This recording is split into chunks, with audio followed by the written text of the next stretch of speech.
You know, there's something rather peculiar that happens to certain people. They walk into a room and they feel it all.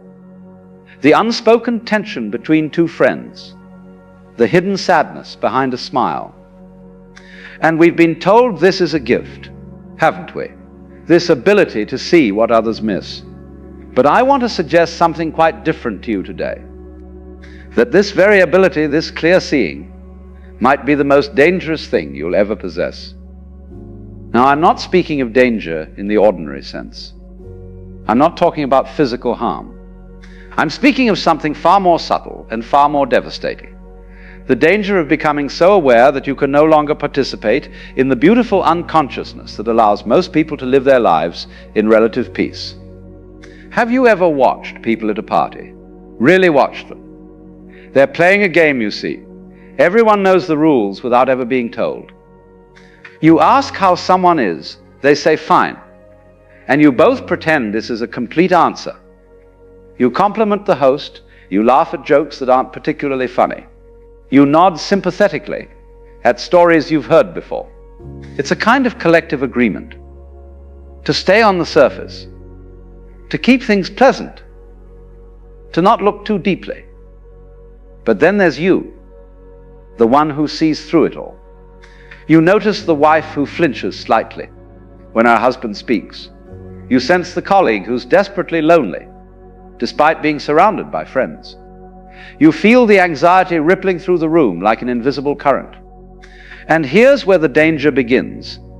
Because once you see these things, you cannot unsee them. And more troubling still, your very presence becomes a kind of mirror that others cannot bear to look into. Let me tell you what I mean. When you see clearly, when you perceive the hidden currents beneath social interaction, you're essentially calling attention to what everyone has agreed to ignore. And people don't like this. They really don't like this. Not because they're bad or stupid, but because your clarity threatens the very structure that allows them to function. Think of it this way.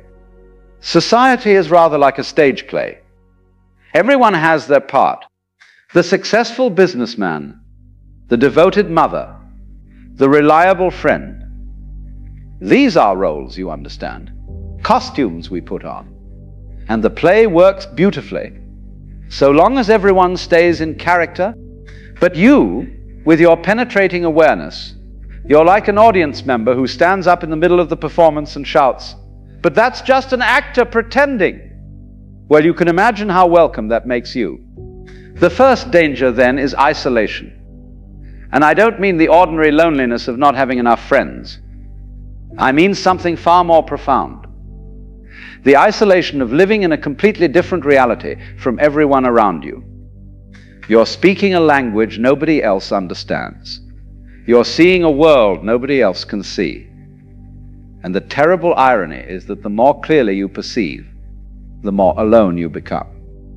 I once knew a woman, let's call her Sarah, who had this extraordinary ability to read people.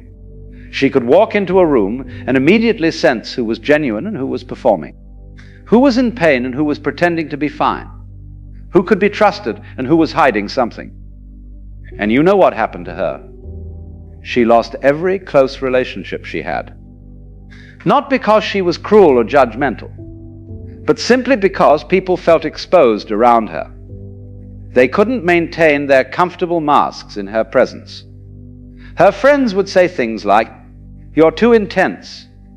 You read too much into everything and you can't. Can't you just relax and have fun?" But she couldn't. Because seeing clearly isn't something you can turn on and off like a light switch. It's like asking someone who can hear to simply ignore sound. Once you've developed this capacity for perception, it's always there, always operating, always showing you what others prefer to keep hidden. And here's the second danger.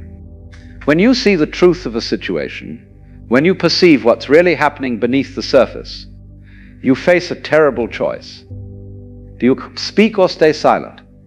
If you speak, you risk being attacked. And I mean this quite literally, though the attack is usually psychological rather than physical. You'll be called negative, overly sensitive, a troublemaker,